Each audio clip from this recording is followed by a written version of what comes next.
쓴뿌리와 견고한 진을 무너뜨리는 은혜의 통로라는 제목으로 함께 은혜를 나누도록 하겠습니다. 이 시간 주님께서 감동으로 주신 쓴뿌리에 관한 말씀을 나누고자 합니다. 예수님께서 마귀를 멸하시고 그리스도의 인격으로 재창조해서 영원한 샬롬을 주기 위해 우리 안에 성령님을 보내주셨습니다. 성령님이 가장 먼저 오셔서 하는 일은 죄를 드러내서 회개시키는 것입니다. 그런데 성도들이 회개를 하지 않고 어떤 그 문제 해결, 또 은사와 땅의 복을 달라고 부르짖으며 인본주의적인 그 신앙생활을 하는 것이 문제입니다. 그러므로 예수님을 믿어도 내면의 저주가 끊어지지 않고 쓴뿌리로 고통받고 산다는 것이죠. 예수님을 믿으면 저주가 끊어지고 쓴뿌리가 없어야 하는 것이 맞지요. 그런데 왜 예수님을 믿는데도 불구하고 죄와 타락한 정욕에 묶여서 마귀의 종살이를 하며 진리 안에서 참 자유를 누리지 못할까요? 속죄 은혜와 믿음에 대해서 우리가 잘 이해할 필요가 있는데요. 예수님을 믿고 성령을 받았을 때는 죽은 영이 살아나서 구원을 받고 하나님의 자녀가 된 것이에요. 그러나 혼의 이 마음 부분은 구원의 보증은 받았는데 아직 죄로부터 해방되지는 못했습니다. 예수님께서 2000년 전에 십자가상에서 선택한 영혼들을 구원했습니다. 성령 받고 예수님 안에서 구원이 확정된 영혼들은 이미 아담의 저주가 끊어지고 의인이 되었다는 것을 일단 믿어야 돼요. 믿고 시작하는 거예요, 신앙생활은. 왜냐하면 하나님의 관점으로 볼 때 예수님 안에서 과거, 현재, 미래, 예수님 안에서 이미 다 완성된 것이에요. 예수님이 2000년에 죽으셔서 속죄 은총으로 우리를 선택한 영혼들을 구원하셨는데 이미 예수님 하나님의 관점으로 볼 때는 과거나 현재나 미래의 모든 문제가 다 완성됐다라는 것을 일단 믿어야 된다는 것이죠. 십자가상에서 인류의 죄를 사해주기 위해서 예비해 놓으신 속죄 은총은 객관적인 은총이지 개개인이 아직 실제 반영된 것은 아니에요. 그러므로 아직 마음의 죄가 처리되지 않았지만은 이미 정결하게 해주셨다는 보증으로 성령을 우리 마음 안에 보내주셨기 때문에 어떤 죄가 올라올 때마다 그 죄를 주님 앞에 자백하고 올려드리고 내 자아를 부인해야 됩니다. 죄에 대해서 죽은 자로 반응하는 십자가를 져야 마귀가 역사하지 못함으로 해서 죄사함의 은혜가 부어지는 거예요. 객관적인 속죄 은총을 주관적인 속죄 은혜로 우리가 받기 위해서는 십자가 앞에서 자신의 실체를 직면하고 회개해야만 속죄 피로 죄 용서를 받고 치유를 경험할 수 있어요. 예를 들어서 주님이 우리를 위해서 신령한 천국 음식을 풍성하게 차려놨습니다. 이 자리에 천국 음식을 다 차려놨어요, 주님이. 그리고 난 다음에 우리에게 먹으라고 합니다. 그러면 그 음식을 어떤 사람은 열심히 배부르게 먹는 사람이 있는가 하면 안 먹고 구경만 하는 사람이 있죠. 그럼 먹는 사람은 배부름을 실제적으로 얻지만 그냥 그 음식이 어떻게 만들어졌고 생겼네 보고 구경하는 사람에게는 전혀 그 배부름의 그 유익을 얻지 못하는 것이죠. 하나님께서 성경 66권의 말씀을 우리에게 들려주셨어요. 소리를 내서 그것을 선포하며 내가 영의 양식을 먹는 것은 우리가 할 일이에요. 그래야 실제를 경험할 수 있다는 것이에요. 성령님은 구원받고 살아난 영과 함께 타락하고 부패한 혼과 육을 살려주기 위해서 다양한 모습과 방법으로 일을 하세요. 성령을 모신 신령한 영의 몸은 신령한 음식과 음료를 먹어야 삽니다. 날마다 신령한 찬양을 드리고 신령한 기도를 드리며 신령한 지혜와 은사로 성령의 열매를 맺으며 신령한 제사로 영적 예배를 드릴 거룩한 제사장이 되어야 해요. 이 모두가 성령의 나타남으로 행할 때에 신령한 곳이 되는 거예요. 신명기 29장 18절에서 19절에 너희 중에 남자나 여자나 가족이나 지파나 오늘 그 마음이 우리 하나님 여호와를 떠나서 그 모든 민족의 신들에게 가서 섬길까 염려하며 독초와 쑥의 뿌리가 너희 중에 생겨서 이 저주의 말을 듣고도 심중에 스스로 복을 빌어 이르기를 내가 내 마음이 완악하여 젖은 것과 마른 것이 멸망할지라도 내게는 평안이 있으리라 할까 함이라. 아멘. 패역해서 하나님을 거역하고 우상 숭배하는 자들의 완악한 마음을 독초와 쑥으로 비유하고 있어요.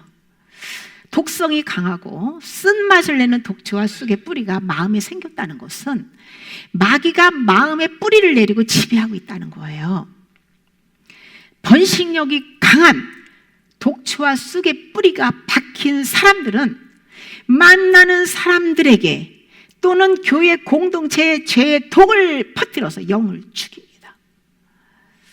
그러므로 내 영을 지키기 위해서는 악인들을 경계하고 구별되게 살아야 됩니다. 젖은 것과 마른 것은 우상 숭배를 불순종하는 사람들을 상징하는데요. 우상 숭배로 완악한 사람들의 특징은 다른 사람들은 저주를 받고 멸망당해도 나는 평안할 것이야. 나는 괜찮아. 나는 망하지 않아. 나는 죽지 않아. 착각하는 모습이죠. 이것이 마귀가 주는 거짓 메시지에 중독된 상태예요. 영의 감각이 마비돼서 비정상적인 생각과 행동을 합니다. 이 세상의 임금은 마귀예요.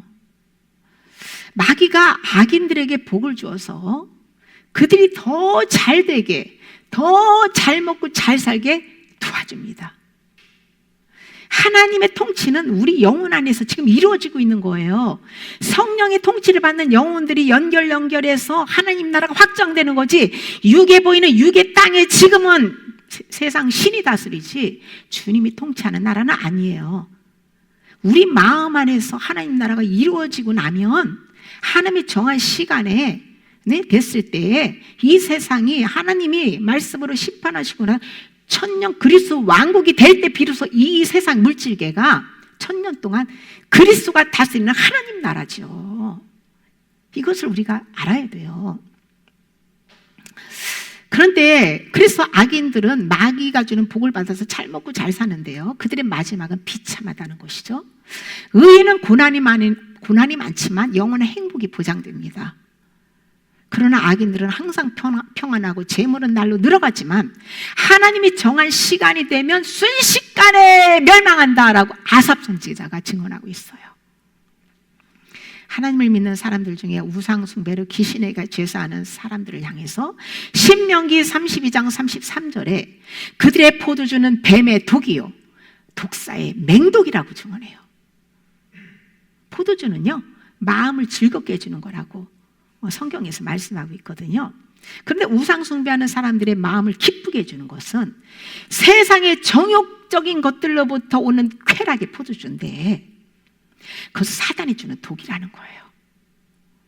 정욕과 탐심의 만족을 채워주는 것도 뱀의 독과 같으므로 내 세상의 것들 많이 물질부터 해서 막 나에게 풍성하게 들어오는 거 조심해야 됩니다. 우리는 마귀가 주는 선악과를 거부하고 예수님이 십자가상에서 준비해 주신 포도주를 먹고 죄사함을 얻어야 성령 안에 있는 의와 평강과 희락을 누릴 수가 있습니다. 히브리서 12장 12절에 쓴뿌리가 나서 괴롭게 하여 많은 사람이 이로 말미암아 더럽게 되지 않게 하라는 거예요. 그러니까 온갖 탐심의 우상 숭배로 쓴뿌리가 생기면 사단이 마음과 행실을 더럽게 해서 이 영욕을 괴롭게 만든다는 거예요.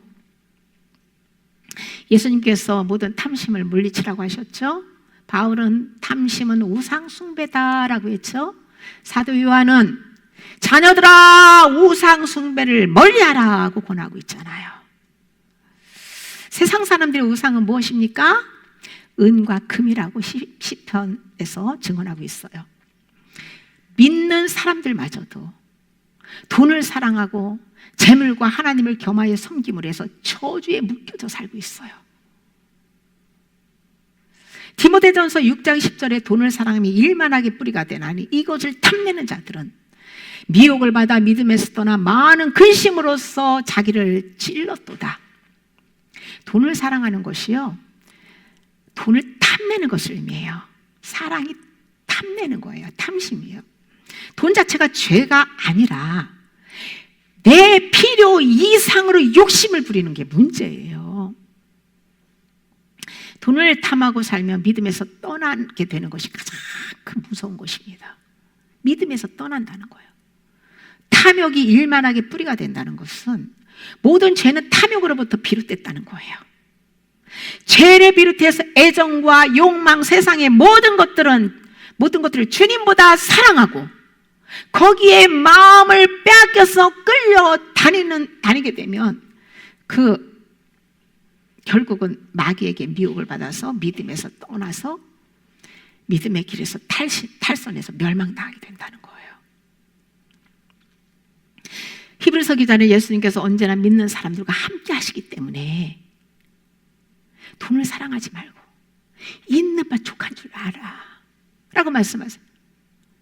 주님은 언제나 우리와 함께 하시고 우리의 필요를 때마다 공급하시기 때문에 너희에게 주어진 그것이 은혜니 감사하며 자족하며 살라고 권하는 거예요.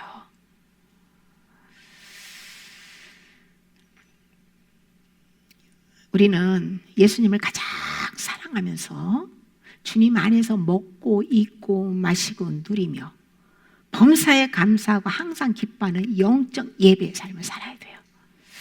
모든 인간은 내면의 견고한 진을 치고 있는 죄성에서 파송된 쓴뿌리의 영향을 받고 삽니다.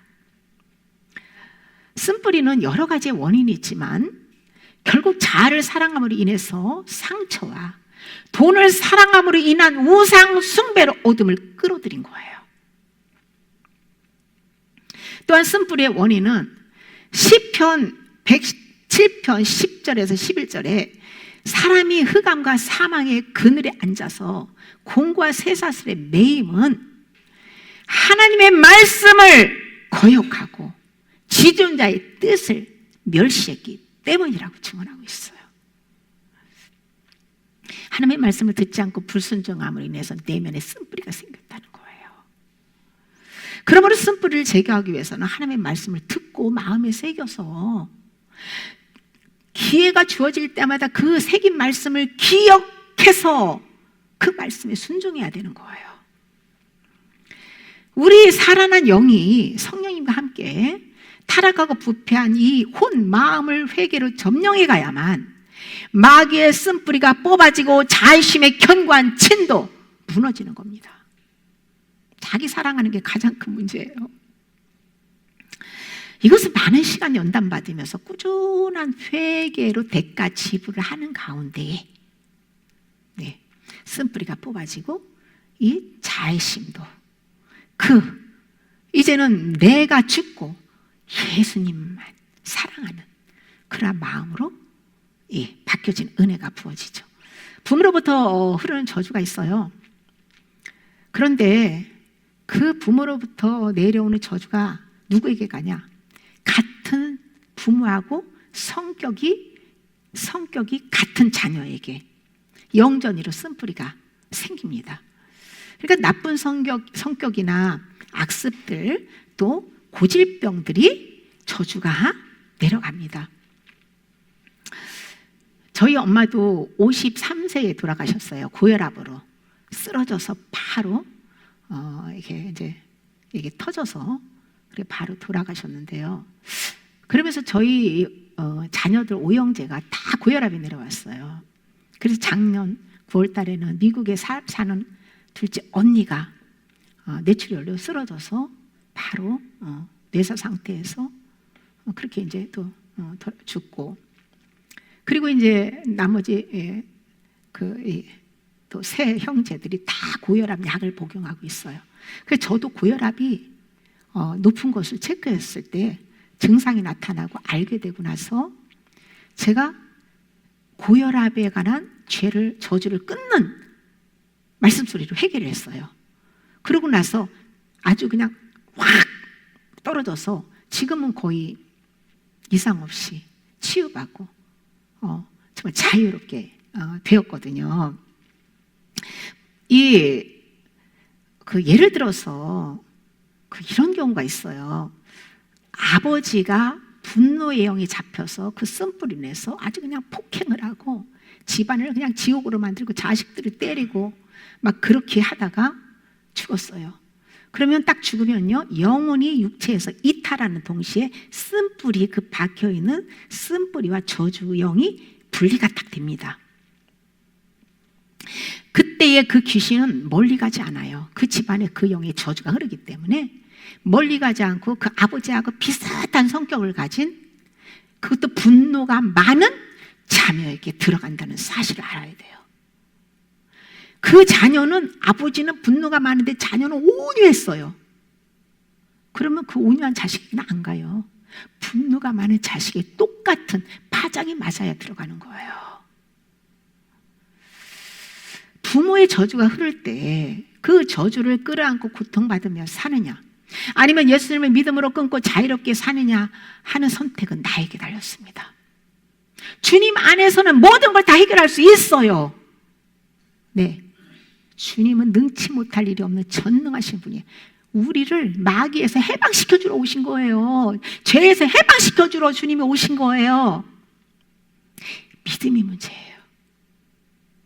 쓴뿌리는요, 혼과 육신의 연약한 곳에 박히는데요, 예를 들어서 돈을 사랑하는 사람에게는요, 탐욕의 쓴뿌리가 박힙니다. 음란을 너무나 좋아하고 음란에 지배받는 사람은 음란의 쓴뿌리가 박힙니다. 시기심이 강하고 분노가 많은 사람은 그 똑같은 영이 들어온다는 사실이에요. 쓴뿌리의 영은요, 다양한 형태로 나타나서 영욕을 더럽히고 괴롭히는데요, 이 쓴뿌리는 시간이 지날수록 그 상태로 있는 게 아니라 점점점 자라요. 그래서 강력한 힘을 발휘해서 마음 전체를 사로잡아 버립니다. 그래서 무서운 거예요. 쓴뿌리는 주기적으로 기회가 주어질 때 드러나서 죄의 밥을 먹고 내면 깊은 곳으로 쏙 들어가서 자기 정체를 감추고 정상이처럼 살아요. 그러다가 기회가 주어질 때 뱀이 고개를 쳐들고 올라와서 독을 쏘아대는 거예요. 이런 쓴뿌리는 자신이 통제할 수가 없어요. 어느 목사님은요, 분노만 폭발해서 주기적으로 올라오면 그냥 아무것도 그렇게 싸울 일도 아닌데도 그냥 사모님하고 조금 이렇게 말다툼을 하다가 분노가 폭발하면 그냥 부엌칼을 들고 죽인다고 설치니까 부엌칼을요, 평소에도 막 감춰놓고 쓴다는 거예요. 어느 목사님은 음란에 중독돼가지고 그냥 이 더러운 마음으로 죄책감에 시들리면서 그런 상태에서 외식하며 이중인격자의 삶을 살고 있는 분들이요, 적지 않습니다. 이런 악습에 묶이면 하나님의 저주가 임하기 때문에 바울은 주의 이름을 부르는 자마다 모든 불의에서 떠날지어다 라고 권면하는 거예요. 습관적인 죄에는 근본적인 원인이 있어요. 어려서부터 어둠이 많은 가정에서 부모와 형제로부터 상처를 많이 받고 자란 사람에게는 사람들에게 악령이 들어와서 습관적인 죄를 지켜야 합니다. 이런 악습은요, 많은 시간 연단받으며 회개하는 믿음의 반응을 보여야, 자아를 날마다 부인하고 십자가 져야 벗어날 수 있어요. 오래된 것일수록 회개는 간단하게 해결해서 되는 부분이 아니에요. 그만한 연단이 필요합니다. 영에 대해서는 이론적으로 이해하기는 어려워요. 그러나 말씀에 눈이 열리고 영의 현상들을 많이 경험하면 이해할 수 있어요. 바울은 인간을 영, 혼, 몸으로 설명을 해주고 있는데요, 우리 영은 이미 죽었다가 성령 받고 다시 태어났습니다. 이때 영에는 죄성의 쓴뿌리가 없지요. 다시 태어났는데 뭔 죄성의 쓴뿌리가 박혀 있어요. 이론적으로 어떤 도표화시켜서 하면 실제하고 맞지 않기 때문에요. 영적인 도움이 안 돼요. 실제가 중요합니다. 그런데 혼과 육에는 죄성과 타락한 정욕의 견고한 치인이 자리 잡고 있어요. 그래서 옛사람의 타락한 정욕과 죄성에 지배받고 살다 보면 그 영향을 받은 영은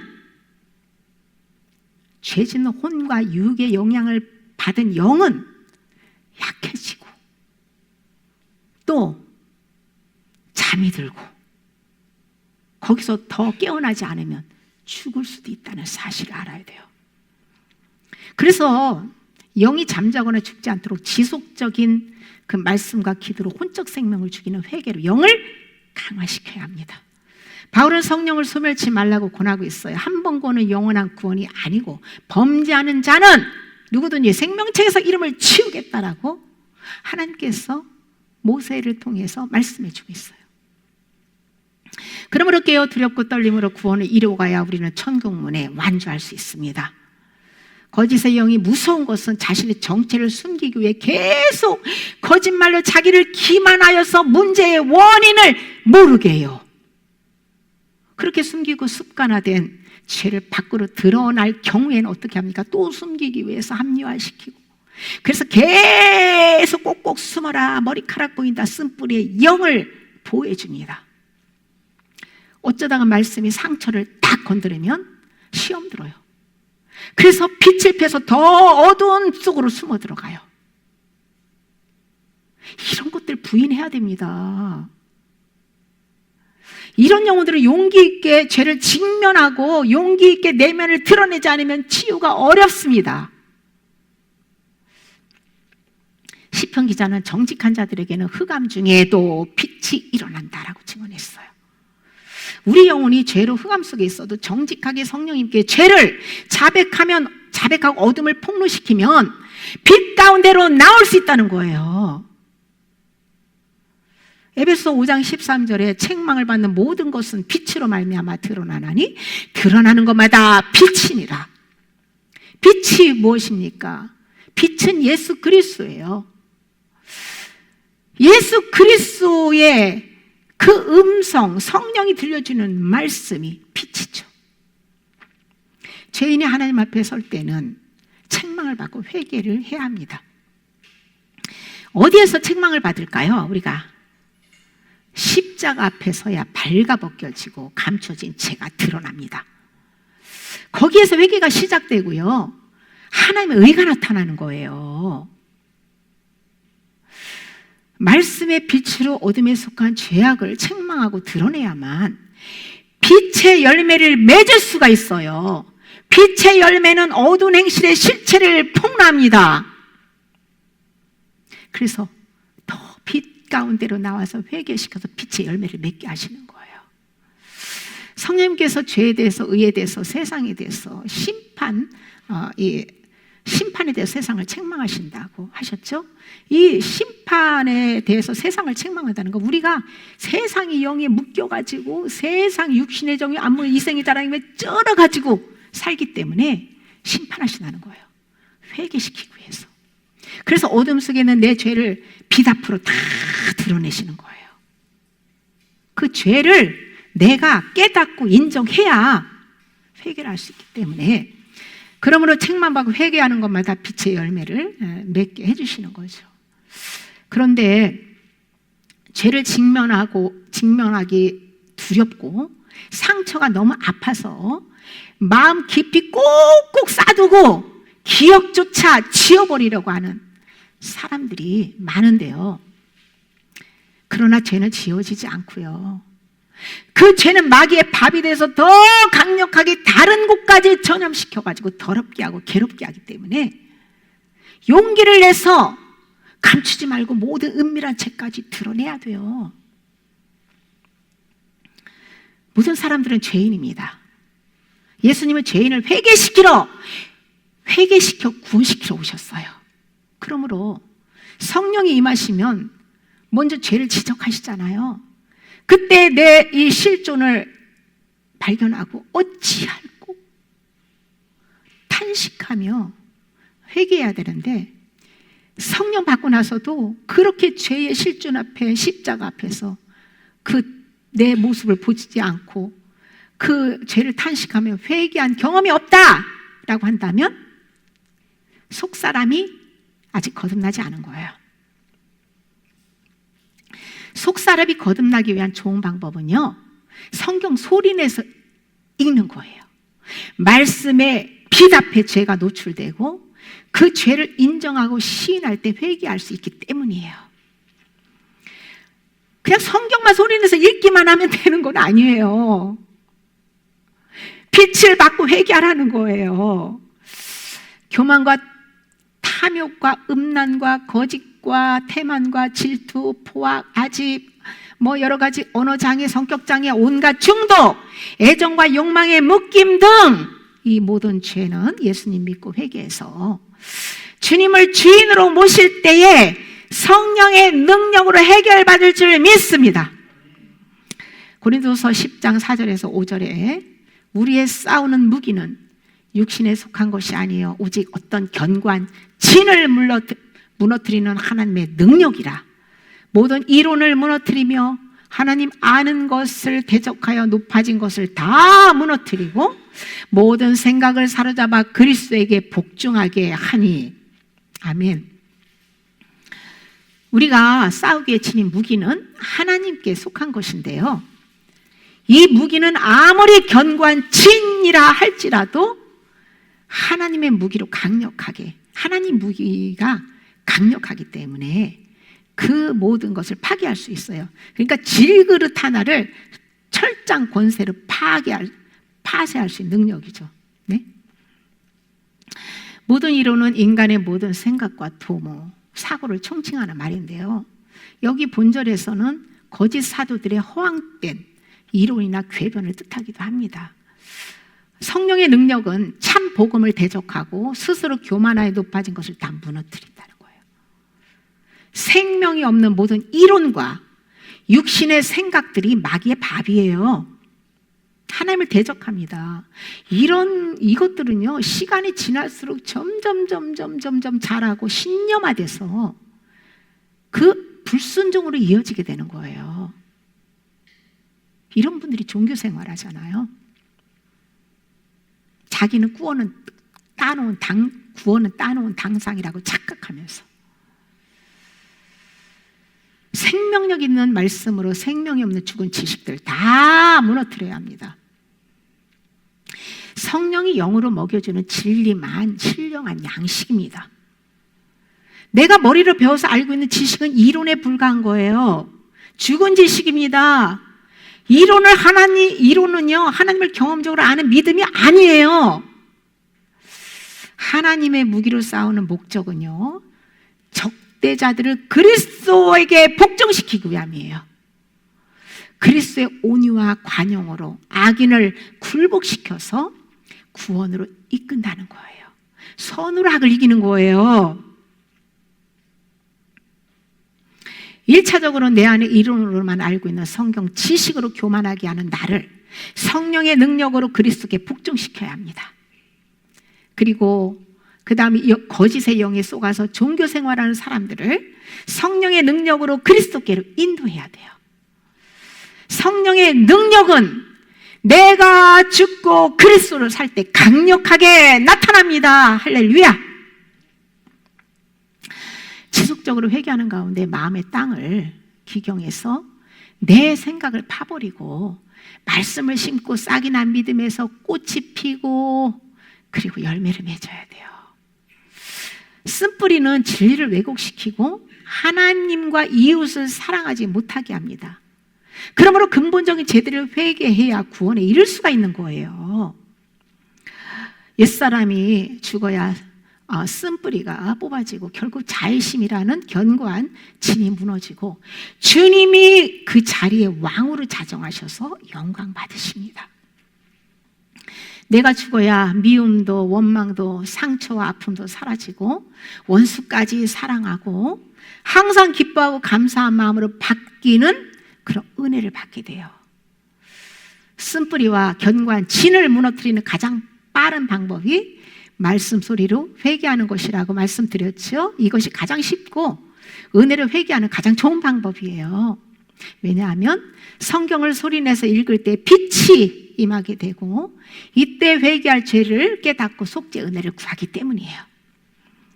유튜브 제 설교를 듣고 회개하고 싶은 분들은 제가 쓴 말씀 소리로 회개하는 법이라는 책을 좀 참고하셔서 회개 자리로 나아가시면 감사하겠습니다. 모든 귀신은요, 탐욕의 우상숭배로 끌어들였기 때문에 마음 안에 집착하는 탐심을 버려야 해요. 예수님보다 집착하고 사랑하는 모든 것이 우상이라고 했지요.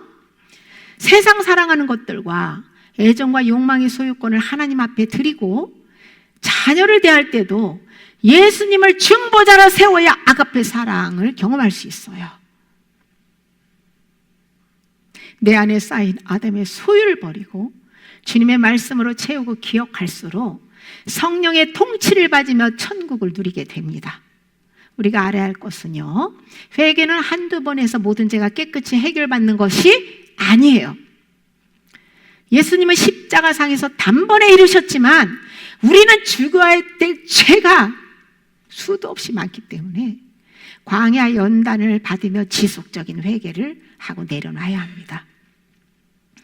회개하고 치유받는 곳에 귀신이 떠나가고 성령님이 임재하십니다.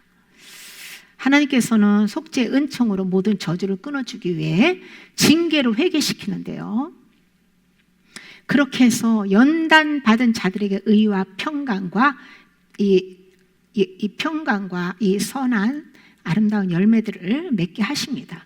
히브리서 12장 12절에서 13절에 보시면 피곤한 손과 연약한 무릎을 일으켜 세우고 너희 발을 위하여 굳은 길을 만들어 저는 다리로 하여금 어그러지지 않고 고침을 받게 하라고 했어요. 우리 영혼이 천국을 향해서 걸어가는데요, 영의 몸을 대표하는 손과 다리가 연약해서 제대로 믿음의 길을 걸어갈 수 없다면 어떻게 천국까지 완주할 수 있을까요?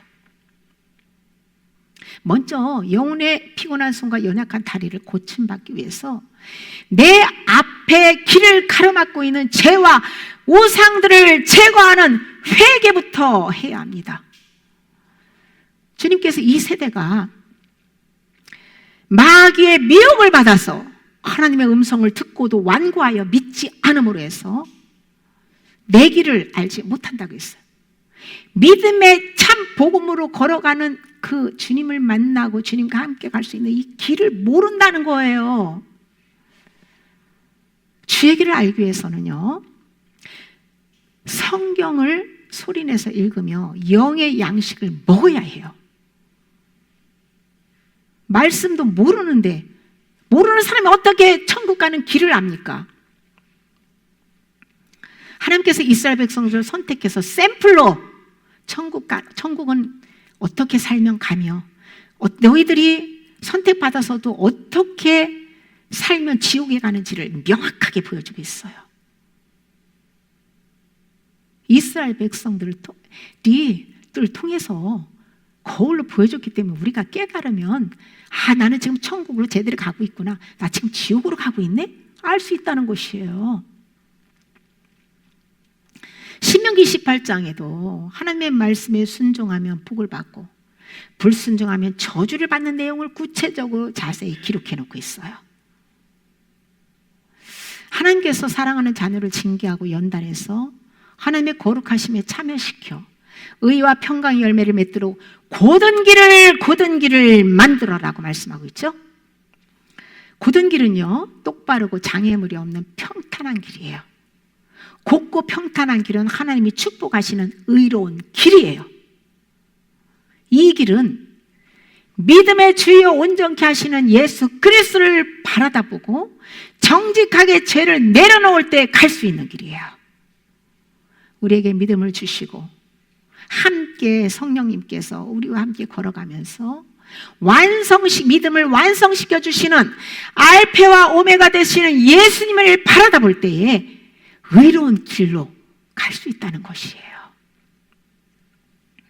하나님께서 영혼이 잘되고 형통하는 방법을 여호수아에게 말씀해 주고 있는데요. 여호수아 1장 8절에 이 율법책을 내 입에서 떠나지 말게 하며 주야로 그것을 묵상하여 그 안에 기록된 대로 다 지켜 행하라. 그리하면 내 길이 평탄하게 될 것이며 내가 형통하리라.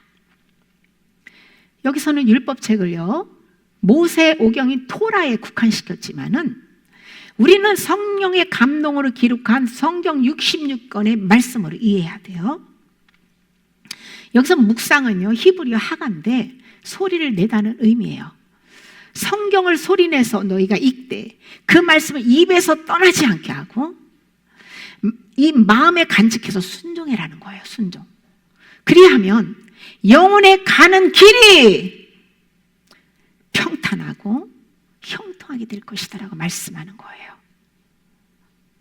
그러므로 말씀 소리로 장애물을 제거하고 의로운 길을 만들어야 됩니다.